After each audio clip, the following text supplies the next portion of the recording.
Top of the agenda is the breaking news. They're the verdicts that we've waited on all day and debated, and particularly around Paddy Ryder. The St Kilda ruckman has been handed a 2-week ban for rough conduct that left Will Day with concussion. It was graded as careless conduct, high impact and high contact. The high impact is consistent with the way the movement around concussion that steadily progressed its way to be high impact. It's a 2-week suspension.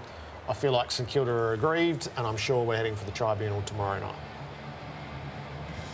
I'm not aggrieved at all, Jared. And, you know, there's a contingency in the media, and we are in it, who believe that the AFL, I think, has been a little bit slack in dealing with incidents like that. Now, that said, you know, you'll say, oh, well, you wanted Mitch Robinson off, and I think they're a little bit different issues. Very same ballpark-ish, but different, because the balls the incidents are always different because they're closer, the ball's bouncing certain ways. Paddy Ryder had a chance to pull up, and he didn't. And he kept going, and he didn't mean to hit him in the head, but that whiplash is terrible, isn't it? Isn't it? Yeah. Terrible to see. And Will Day's off with concussion.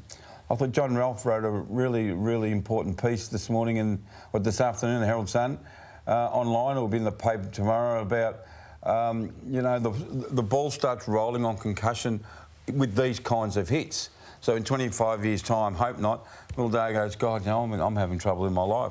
So it's 2 weeks. It wasn't dirty, but this is sort of behaviour that the AFL must come down heavy on. And I think most people in footy should say, we agree with you. Where do you sit? Yes.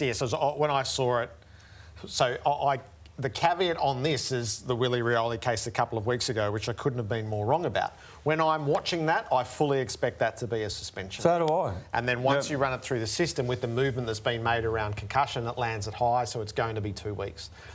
People will ask, what can Ryder do? He can't do that. He can't be late with his shoulder turned, making contact that leaves his opponent with a concussion.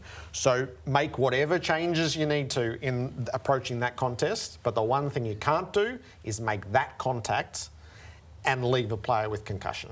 So if it goes to the tribunal tomorrow night, I'm sure it will be vigorously tested in the same way that Willie Rioli's case tested and was successful, and we'll get a further marker on whether the AFL rules can actually be supported by its own judiciary. It's got to be. If it's not, it really is going to be quite a messy week for the AFL and the tribunal. I don't compare it to the Willie Rioli situation. The tribunal said that Willie was contesting the ball, and right at the last split second, that wasn't at the last split second, he wasn't contesting the ball at all. Mitch Robinson ran in and thought, I'm going to contest the ball here. No, I'm stopped, and he got ploughed into. That's where and he got 1 week for that, and I didn't think Mitch Robinson did it. I actually think as soon as that happened, I said, you're suspended. It's just a matter of weeks. Yeah. And 2 weeks, that's not a surprise at all. Not a surprise at all, mate. So I guess we're in line on the severity of concussion. Where I'm not in line is around staging. So I find this hilarious when this happened with Harry Mackay yesterday. He has been fined for staging. I'm falling around laughing in the lounge room when that happens yesterday. So that's excessive exaggeration. Not just exaggeration, but excessive exaggeration. This is the best of it.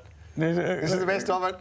Hey, he should have been at WrestleMania. So he's been fined $1,000. But it is acting, but it's nothing. It's not bad. There are some people who are at the mattresses on stage, and I'm not there. I think that's funny. You get $1,000. No. It's in the final seconds of a game that's well decided. It's not for that. The rule is not for that. The rule is for people who throw their heads back when they get slight kicks and contact. Yeah. That's not that. That's a bit of humour, isn't it? I thought so. Anyway, he'll pay $1,000 for his joke and be the first to fall to staging this year. The other element is the savage injury toll. And these, if you want a quartet of 4 stars, reigning Brownlow medalist, the player we think is probably leading the Brownlow, and then 2 of the biggest names in the game. And the great pity around this for Perth on Good Friday is it's the Eagles and the Swans, and 2 of the headline acts won't be there. So Nick Natanui's going to miss half the season. Lance Franklin is due for surgery on a finger, and they probably won't know until they do the surgery exactly how long, but a number of weeks. Ollie Wines, which was the real serious note across the weekend, a heart irregularity, and he's still got tests to undergo. And Patrick Cripps, who's been in such great nick until he pulls that hamstring, and we wait for the formal verdict on what that is, but it's going to cost him 3 weeks minimum. Yeah, it is. The others are football injuries. The most concerning was Ollie Wines, and the others, a media group on Channel 9 suggested it had to do with the vaccine.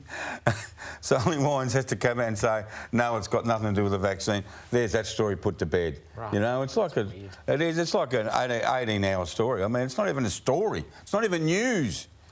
You know, I mean, the world's in such a bad place anyway. Do we need sort of this hysterical news reporting past as commentary? I mean, anyway, so, but it's still scary for Ollie. I mean, when he went off on Saturday night, I got a message from someone in Footy saying, oh, he's gone off with nausea. Have you ever heard anything about it? But I was actually really concerned, thinking, what's going on here?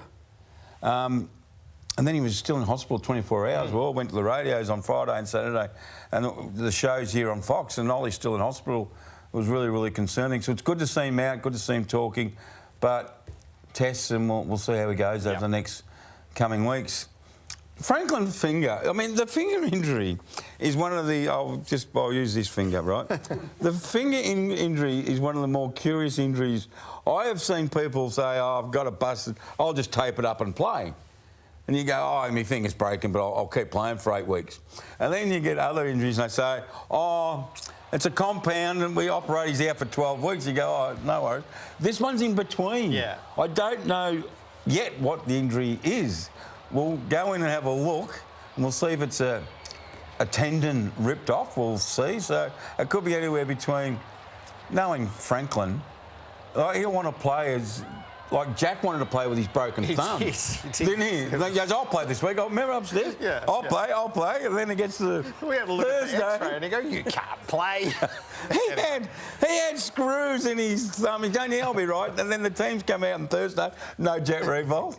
And I said, but Buddy will want to play in 2 weeks if he can. So it's a big quartet. That is a big quartet. Nick Nat and Patrick Cripps. Yeah, we've got more about Carlton, I'm sure. So let's get into